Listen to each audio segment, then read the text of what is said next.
Jitendra legal world ఛానల్కి స్వాగతం సుస్వాగతం. ఈరోజు చెప్పబోయే టాపిక్ రీసెంట్గా అనగా 23/9/2024 హానరబుల్ సుప్రీంకోర్ట్ ఆఫ్ ఇండియా ఇచ్చిన జడ్జిమెంట్ గురించి ఈ వీడియోలో చెప్పబోతున్నాము. ఈ వీడియోలో ఏంటంటే పాక్సో గురించి తెలుసుకుందాము. ముందుగా protection of children from sexual offences act, POCSO చట్టం కింద పిల్లల అశ్లీల చిత్రాలను చూడటము, భద్రపరచడం వంటివి చేయకూడదని హానరబుల్ సుప్రీంకోర్ట్ ఆఫ్ ఇండియా పేర్కొనడం జరిగింది. చైల్డ్ పోర్నోగ్రఫీని డౌన్లోడ్ చేయటం, చూడటం మరియు నిల్వ చేయటం పోక్సో చట్టం కింద శిక్షార్హమైనదని, అటువంటి కంటెంట్ చూడటం నేరం కాదని మద్రాస్ హైకోర్టు ఇచ్చిన ఆదేశాలను కొట్టివేస్తూ సుప్రీంకోర్టు తీర్పు ఇవ్వడం జరిగింది. The supreme court asked the central government to bring in an amendment to replace the word child pornography with child sexually abusive and exploitative material. Child pornography అనే పదం స్థానంలో ఈ వర్డ్ని తీసుకురావాలని చెప్పి కేంద్ర రాష్ట్ర ప్రభుత్వాన్ని కోరటం జరిగింది. చైల్డ్ పోర్నో డౌన్లోడ్ చేయడం శిక్షార్హమైన నేరమని సుప్రీంకోర్టు పేర్కొంది. అలాగే ఈ చైల్డ్ పోర్నోగ్రఫీ అనే పదం స్థానంలో చట్టం తీసుకురావాలని కేంద్రాన్ని కోరటం జరిగింది.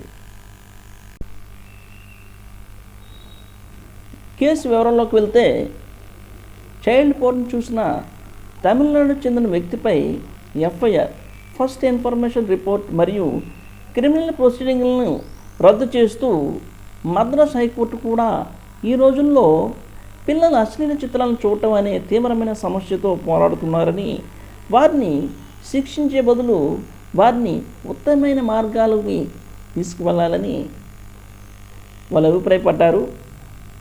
తన మొబైల్ ఫోన్లో చైల్డ్ పోర్న్, పిల్లలతో కూడిన అశ్లీల కంటెంట్ను డౌన్లోడ్ చేశాడని అభియోగాలు మోపిన తమిళనాడు చెందిన ఒక వ్యక్తిపై ఈ ఏడాది జనవరి 11వ తారీఖున మద్రాస్ హైకోర్టు క్రిమినల్ ప్రొసీడింగ్ను రద్దు చేయడం జరిగింది.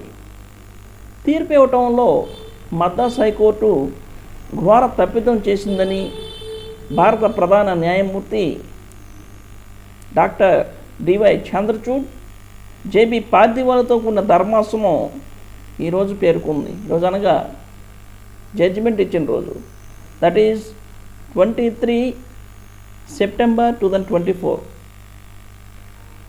పిల్లల అశ్లీల చిత్రాలను ప్రోత్సహించడంతో పాటు పిల్లల శ్రేయస్సుకు విఘాతం కలుగుతుందని పేర్కొంటూ మద్రాస్ హైకోర్టు ఆదేశాలను సవాల్ చేస్తూ పిటిషనరు సుప్రీంకోర్టును ఆశ్రయించడం జరిగింది. పిల్లల అశ్లీల చిత్రాలను డౌన్లోడ్ చేయటము మరియు కలిగి ఉండటం నేరం కాదనే అభిప్రాయం సాధారణ ప్రజలకి ఇవ్వబడుతుందని, ఇది పిల్లల అశ్లీలతకు డిమాండ్ పెంచుతుందని మరియు అమాయక పిల్లలని అశ్లీల చిత్రాల్లో చేర్చడానికి ప్రజలను ప్రోత్సహిస్తుందని ఈ పిటిషన్ పేర్కొనడం జరిగింది. సుప్రీంకోర్టు ధర్మాసనం తరపున హానరబుల్ జస్టిస్ జేబీ పార్దివాలా అతను ఈ 200 పేజీలతో కూడిన తీర్పు కాపీని ఈ వీడియో డిస్క్రిప్షన్లో ప్రొవైడ్ చేయడం జరుగుతుంది.